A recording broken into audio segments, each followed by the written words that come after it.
about what people are really struggling with and how we need to be more sensitive about how we treat people in the public space, how we treat people, not just in the public space, but people that we interact with and may not be paying close enough attention to. And it was very interesting to see, for example, some of the commentary. I saw some of those pictures from earlier this year where, he was a lot skinnier, and there were people that were mocking him in certain online spaces for his appearance, people calling him a crack user, and all sorts of unkind things. And, it provoked a discussion about wounds, about invisible wounds, and what people are dealing with, what people are struggling with. And the reality is that everyone's going through something. And we often don't pay attention to what people are going through. In fact, we often cause some of the pain that they then live with unknowingly, unintentionally. And this idea of just being more sensitive towards others, being more careful about our words, being more inquisitive about how people are doing, but not just by way of, conversational courtesy, but actually like doing check-ins with people that we know, to make sure that they're doing okay, to let them know that we're there for them. And obviously it's a time, it's a global pandemic, and much has been happening this year to where a lot of people are really struggling. And a lot of people that were struggling before the pandemic are struggling even more now. But I wanted to talk about this from a spiritual perspective and tie it to another concept in the religion, which is to overlook people's visible flaws.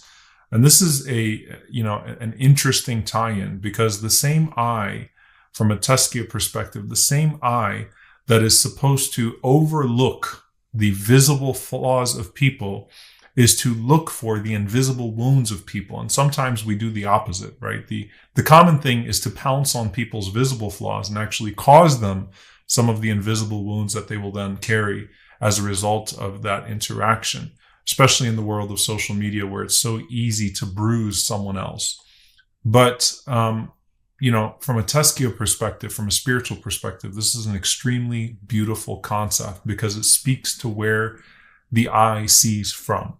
It speaks to the condition of the heart that the eye sees with.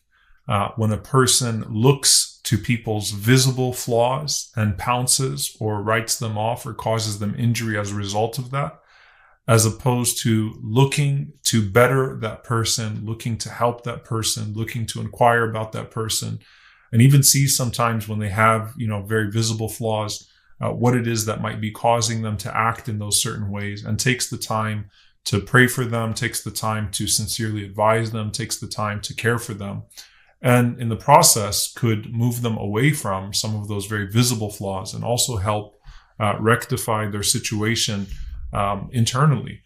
And so, you find, for example, the narration of Abdullah bin Mas'ud radiallahu ta'ala anhu, which is a very beautiful narration, that a man was brought to him, and it was said that his beard was still wet from wine. It was dripping from some of the alcohol that he had drunk. And Abdullah bin Mas'ud radiallahu ta'ala anhu, this great companion and jurist and scholar, he said that we have been prohibited from a tajassus, from spying.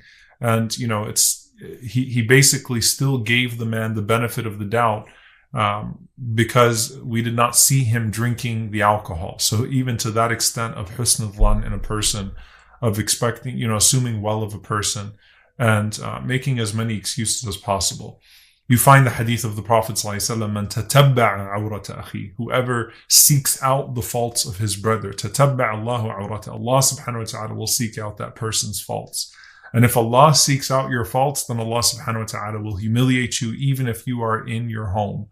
Even if you are hidden away from all means of exposure, Allah subhanahu wa ta'ala will certainly humiliate the one who seeks to humiliate others, and find and seek out the flaws, or expose the flaws of the one who seeks to expose the flaws of others.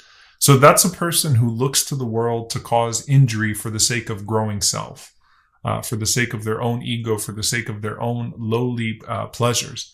The other side of that is to look to people that are struggling, and to, from a place of empathy, from a place of wanting good for that person, seek to ask and inquire, not to spy, but to say, hey, is everything okay? And to give them that love, to give them that advice, to give them that shoulder that they need at times. And in the process, they will better themselves. And a person will humble themselves naturally. When you're doing a check-in with someone, you're naturally humbling yourself, right, to that person, because by virtue of your check-in, you are prioritizing them over yourself. Whereas when you pounce on the visible flaws of someone, the visible faults of someone, you are, and even worse, when you seek out the faults of someone that aren't so visible and you seek to make them visible,